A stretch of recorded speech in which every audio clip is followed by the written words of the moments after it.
We only seek his hand because we always want him to give. Isn't that right? We want him to do for us. We want him to be our errand boy. We want him to go here and go there. That's not seeking God's face, because we are too busy trying to get from here. And we're constantly asking him for this and for that. Lord, you know I need a house. Lord, you know I need better transportation. Lord, you know I need a job. But I heard Jesus when he declared that if you seek the kingdom of God and his righteousness, you don't have to worry about where you're going to lay your head. Don't have to worry about what you're going to eat. Don't have to worry about what you're going to wear, because the God of heaven knows you have need of these things. But if you seek the heart of God and you seek the mind of God, God is able to supply your every need, because I heard the Apostle Paul declare, for my God shall supply your every need. And so, my brothers and my sisters, we are not seeking God's face. In fact, in order to seek God's face, we need to step way out of our daily routine and comfort zone.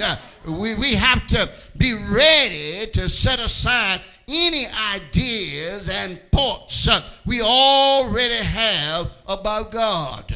Because, my brothers and my sisters, God moves in a mysterious way. We might think he's going to move one way when he'll move another way. We might think that he's going to bless us one way, but he sends us a blessing another way. We have to be ready to accept anything that God reveals to us. We are so particular now. We want to ask God specifically what we want. Because when we ask in general, when God moves and when God answers, then we become picky. A woman prayed for a husband, and the blackest man on earth showed up. And she said, Lord, I know I asked you for a husband, but I don't think I want this one. Well, my brothers and my sisters, if you ask God, he will answer. Well, we need to let go of everything, and we just don't want to do that, do we? We want to hold on to some stuff, but some stuff continues to hinder you from getting to where God would have you to be. When we surrender to God, we surrender all to him. We just let it all go. We need to let go of everything. As long as we are holding on to earthly things, we will never ascend to the level of stepping into heavenly things. I come to remind you tonight that this is a spiritual journey, because that which is born of the flesh is born to die, but that which is born of the spirit is born to live.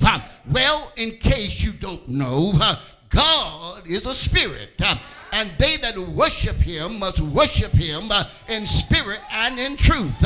And when Jesus left glory, he didn't come for the flesh, he came for the spirit, because it was a spiritual severedness from the Garden of Eden, because God spiritually showed up and communed with the spiritual man that he had created. It was a spiritual conversation. It was a spiritual relationship. And when Adam disobeyed the divine will of God, it was that spiritual relationship that was severed. And man had been trying to get back to God for many generations. That's why Jesus descended from heaven and took on the flesh of 33-year tender, and there he labored for the cause of God. So, my brothers and my sisters, if my people, declares the writer of our text tonight, which are called by my name, shall humble themselves and pray and seek my face and turn from the wicked ways, then will I hear from heaven and will forgive their sin and heal the land. My brothers and my sisters, I come to remind you that we can't come face to face with God unless, first of all, we humble ourselves. There are too many arrogant folk in the church. There are too many prideful folk in the church. They think they know it all, and can't nobody tell them nothing. And so they don't know how to come face to face with God, because God frowns upon pride and arrogance. It was pride that kicked Satan, Lucifer, out of heaven.